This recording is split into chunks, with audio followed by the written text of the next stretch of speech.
사명을 발견하고 비전을 성취하라. 안녕하세요. 2025년 여름 수련회 남아공조 부조장으로 섬기게 된 박아름입니다. 오늘 본문 말씀은 이사야 42장 18절에서 25절 말씀입니다. 오늘 본문은 하나님의 말씀을 듣지 않는 이스라엘 백성들을 못 듣는 자 맹인으로 표현하였습니다. 하나님은 이스라엘 백성들이 하나님의 뜻을 따르기를 원하셨기에 이들에게 고난과 어려움을 허락하셨지만 이런 하나님의 맹렬한 진노에도 하나님의 말씀을 끝까지 마음에 두지 아니하는 이스라엘 백성들의 안타까운 모습을 보여줍니다. 우리는 여러 방면으로 말씀을 접하고 있습니다. 저 또한 큐티 및 말씀 통독, 예배 말씀 설교 등 자주 말씀을 접하지만 그 말씀에 대한 태도는 오늘 본문 20절처럼 많은 것을 볼지라도 유의하지 아니하며 귀가 열려 있을지라도 듣지 아니하는 자들과 같았습니다. 말씀에 순종해야 한다는 것을 알지만 말씀을 보고 들을 때마다 내가 순종할 수 있는 말씀과 아닌 말씀을 구분하며 순종했습니다. 저는 작년까지 공기업에 입사하기 위한 취업 준비를 했었습니다.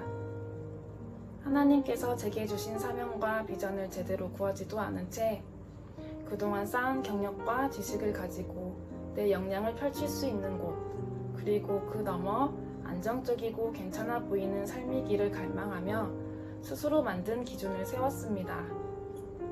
매일 말씀을 읽고 큐티를 하고 예배를 드리며 받은 말씀을 가지고 제가 세운 기준을 비교하며 순종의 영역을 구분짓기 시작했습니다.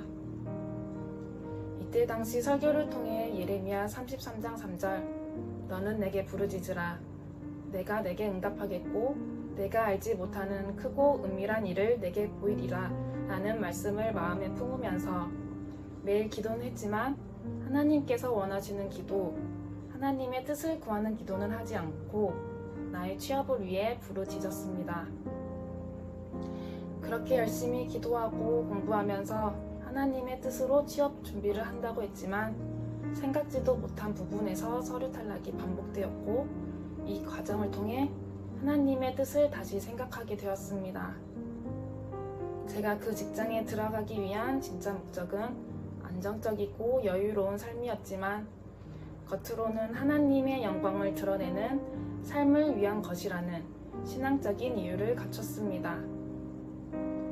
그렇게 하나님께선 예상치 못한 시련을 통해 저의 삶의 목적과 제가 집중해야 하는 것은 오직 하나님임을 알게 하셨습니다. 어쩌면 하나님께서는 지속적으로 제 곁에서 많은 말씀을 하셨지만 내 뜻이 먼저 되어 하나님의 말씀을 듣지 않고 끝까지 마음에 두지 않았던 모습도 깨닫게 하셨습니다. 저는 아직도 제 삶에 대한 사명과 비전을 명확하게 찾지 못했습니다. 그러나 사명은 내 뜻이 아닌 하나님의 뜻으로만 이루어져 가야 한다는 답은 찾았습니다. 그렇기에 저는 이번 제233과 수련회 등 기도의 자리를 통해 내 생각과 세상을 우상을 삼고 살아갔던 제 모습을 회개하고 저를 향한 하나님의 계획을 찾으며 그 뜻을 발견했을 때 순종하는 마음을 구하려고 합니다. 마르투스 여러분은 각자 하나님이 원하시는 사명과 비전을 가지고 계신가요? 혹시라도 저처럼 아직 구하시는 분들이 계시다면 이번 여름 사역을 통해 함께 하나님 앞으로 나아갑시다. 그리고 순종을 통해 하나님이 주시는 기쁨을 알고 흘려보내는 마르투스 공동체가 되기를 소망합니다. 기도하시겠습니다. 살아계신 하나님 아버지, 이 시간 하나님의 말씀을 통한 깨달음을 주심에 감사합니다. 하나님의 말씀이 우리 삶의 교훈이 되고 하나님의 기쁨이 되는 존재가 되는 길이지만 우리는 하나님이 아닌 세상의 것을 교훈 삼고 기쁨을 찾는 존재들이 되어가고 있었음을 회개합니다. 그렇게 하나님, 우리가 다시 하나님 앞으로 나와 말씀을 듣기 원합니다. 하나님이 주시는 말씀을 품고 살아가길 원합니다. 하나님의 말씀에 순종하여 하나님께서 주시는 기쁨을 맛보는 은혜를 주시옵소서.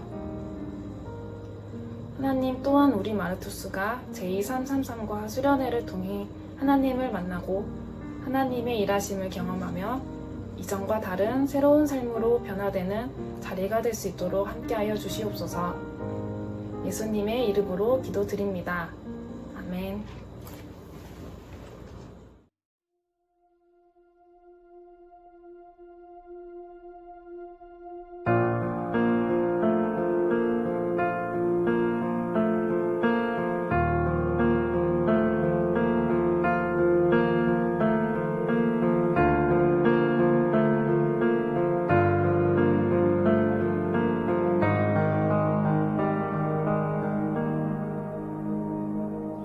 주